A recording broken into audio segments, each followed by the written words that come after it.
L'ONU en action, un programme de la télévision des Nations Unies.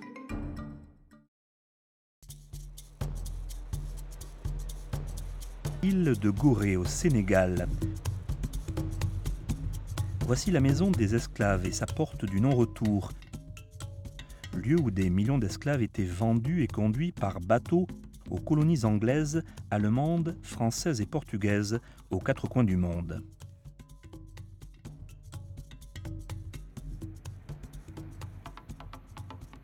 Des siècles plus tard, en 2007, l'Assemblée générale des Nations unies a décidé d'édifier en son quartier général un mémorial permanent en l'honneur des victimes de l'esclavage et du commerce d'esclaves transatlantiques.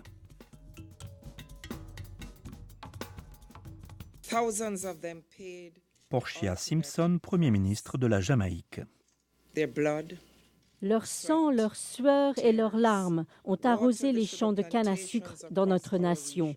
Certains ont conduit des mouvements de rébellion et pour cela ont été torturés et pendus.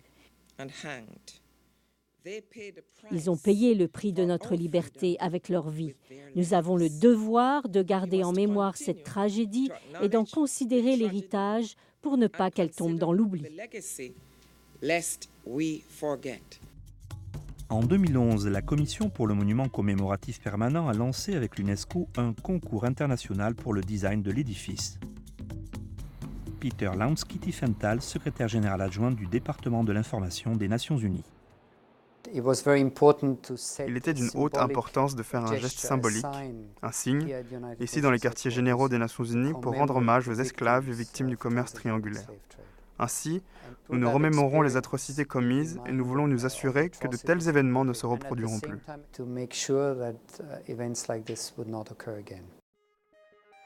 310 personnes originaires de 83 pays et 5 continents ont soumis leurs propositions. 16 d'entre elles sont restées en lice. David Boxer, ancien conservateur du Musée national de la Jamaïque et représentant des 5 jurés. Une fois sur scène, c'était une compétition à l'aveugle. Nous ne savions rien des participants. Et de cette sélection en aveugle, nous avons pu choisir 7 personnes et ce n'est qu'ensuite que nous avons découvert de qui il s'agissait. Je peux vous dire que nous avons eu quelques surprises. Une étudiante chinoise en architecture, de célèbres architectes italiens, les États-Unis, la France, la Colombie, le Portugal et la Finlande.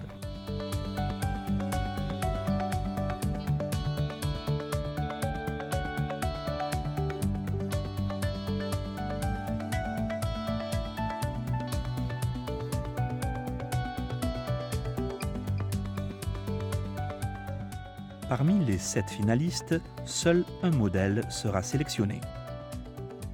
Nerveux, anxieux et excités, les finalistes ignoraient les véritables attentes des jurés quant à leurs travaux. Le grand défi pour moi était de trouver quelque chose qui réponde à 2 critères. Que cet objet montre la tragédie en elle-même, comme un monument hommage traditionnel, mais d'un autre côté, il fallait quelque chose qui amène à se tourner vers l'avenir, vers l'espoir. I know this is the moment we've all been waiting for. The winning design for the C'est le moment que nous attendions tous. Le vainqueur est l'Arche du Retour de Rodney Léon.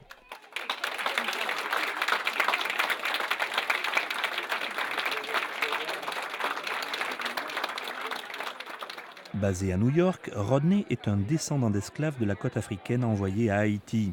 Connu pour son travail sur le monument national américain African Burial Ground à Manhattan, il explique son œuvre. Ce que nous voulions, c'était créer une structure évoquant un bateau et qui soit en même temps un espace dans lequel les personnes peuvent circuler, qu'elles puissent le traverser en ayant le sentiment d'en apprendre plus sur le commerce triangulaire.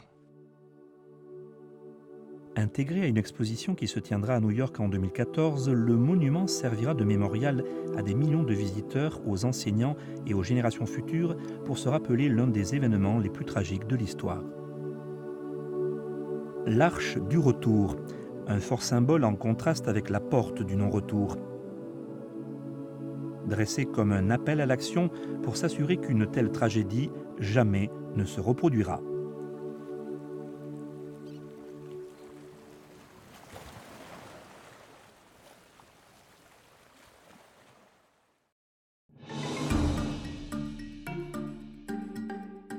Un reportage réalisé par Marie Ferreira pour les Nations Unies.